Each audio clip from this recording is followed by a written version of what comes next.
La guerre en Ukraine marque un point de non-retour dans la relation avec la Russie, entre l'Occident et la Russie. On ne reviendra pas, en tout cas rapidement, à une forme de business as usual dans les mois ou les années qui viennent.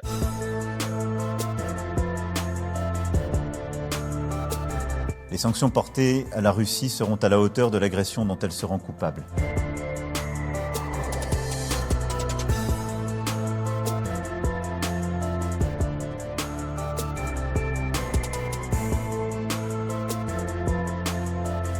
C'est assez difficile à mesurer, contrairement à ce que les uns et les autres peuvent dire. C'est assez difficile à mesurer, les économistes en débattent. Ça dépend un peu de quel secteur on parle. C'est pas la même chose dans l'agriculture, dans les hautes technologies, dans l'énergie. Et évidemment, il y a aussi les sanctions qui visent les individus.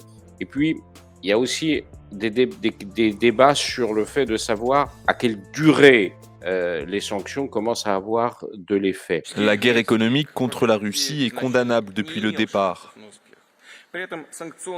Comme on l'a vu ces dernières années, les sanctions sont une arme à double tranchant. Si on reprend l'histoire des sanctions internationales, en général, elles ne marchent pas très bien. La seule fois où, dans l'histoire récente, où des sanctions internationales ont vraiment réussi, des sanctions économiques ont vraiment réussi à obtenir un effet stratégique majeur, c'était les sanctions qui concernaient l'Afrique du Sud au moment de l'apartheid. Mais on voit par exemple que les sanctions visant l'Iran dans le dossier nucléaire ont sans doute très affaibli le pays, mais néanmoins n'ont pas fait changer le pays. Les sanctions sont importantes, mais ce n'est pas une arme absolue.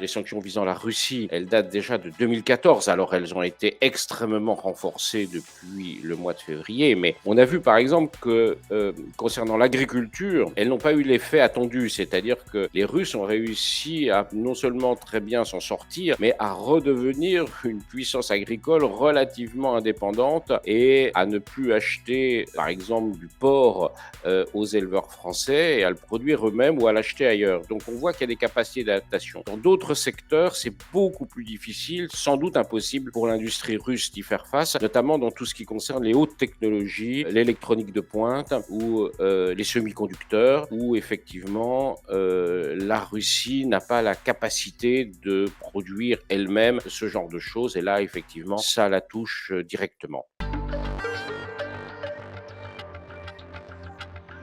Будем исходить из того, что в обозримой перспективе поставки энергоресурсов в западном направлении все-таки будут сокращаться. Поэтому важно закрепить тенденцию последних лет.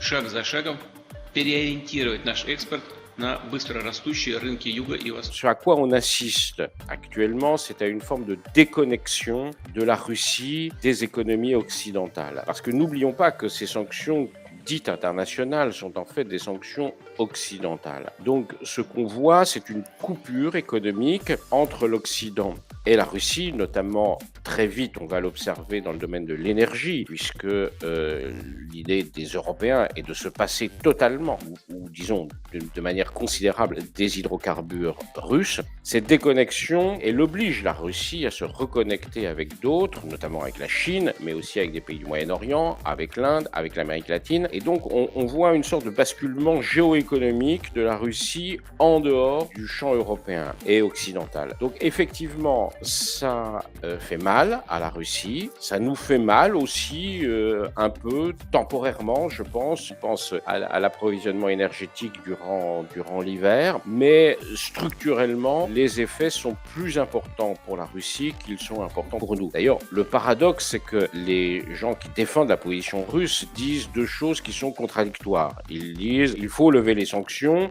Et en même temps, ils disent ces sanctions n'ont pas d'effet sur la Russie. Alors, si ces sanctions n'ont pas d'effet sur la Russie, pourquoi faudrait-il les lever? Clairement, aujourd'hui, l'économie russe n'est pas mise à genoux par les sanctions occidentales, mais néanmoins, elle souffre et doit s'adapter. Une dégradation de la situation économique aura des conséquences sociales et donc des conséquences politiques. Mais on n'y est pas aujourd'hui. Ils encaissent encore bien parce qu'ils s'y étaient préparés. Ils avaient des réserves financières extrêmement et budgétaires extrêmement importantes. Ils ne sont pas au bout de ces réserves financières et budgétaires, mais plus la situation dure et effectivement, plus ça deviendra compliqué.